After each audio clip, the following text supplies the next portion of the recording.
So, Justin, out of the three of us, I'd have to say that you're probably the most versed when it comes to using a landmine. And I think there's so many great movements that you can do from this. So I think we should do like a little series of some of Justin's favorite movements that we've done on the landmine. I've seen you do some really cool ones. I've stolen some great moves from you. So let's share with everybody some of the stuff that Show us a good fundamental basic one. Yeah, so if I'm gonna start with something super simple, I'm gonna show you guys a press. So if I'm gonna do this shoulder press, I'm gonna try to start keeping it here packed just like I would with a kettlebell, dumbbell, anything else. Difference is I'm pressing it forward. Pack. So his shoulder, your elbows tucked in tight. You've got good posture. I'm not out here. Everything's in close to my body, my midline. So for this, it's just very simple. You can do a split stance. You can do this both feet together. Just make sure that you're nice and controlled and stabilized, and then pressing it forward and back. So somebody with a little bit more limited range of motion, this might be a good supplement to that. Or alternative, I should say.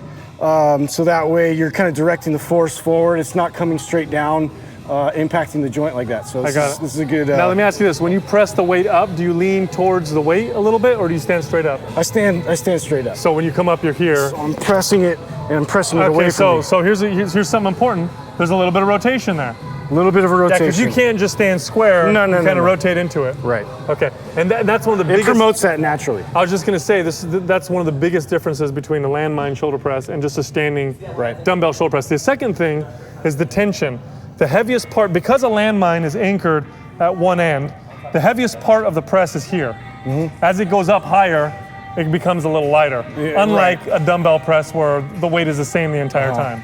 Well, I also like this too because there's not a lot of movements that are unilateral power type movements that you can do very safe. Think about that. Right. You know, this is a great movement that you could really focus on a lot of power with one side of your body, which is kind of... You can throw the hips into it too and do like a power press where I'm back here. Yes. Punching That's what I see that, or that's the split stance where I would get down and I'm going to drive and explode off of one side. This is how I've done these right here. Exactly how I've done them. So there's one way you can do it too. So fantastic exercise, very, very versatile piece of equipment, and it's a free weight.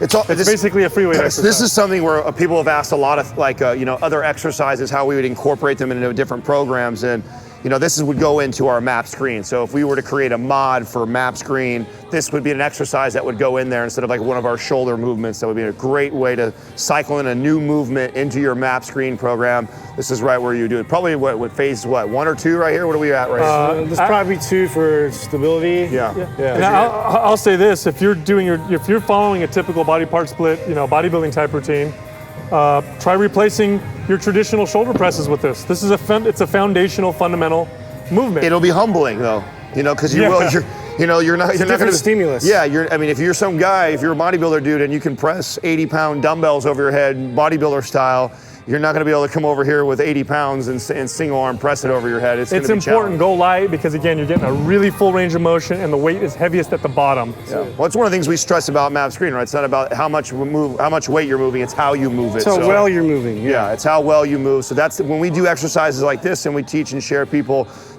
This is about how you move. So that's the takeaway is don't try and progress weight so much as perfecting the mechanics and the movement, the range of motion. Those are the things that come into play when you're doing a movement like this.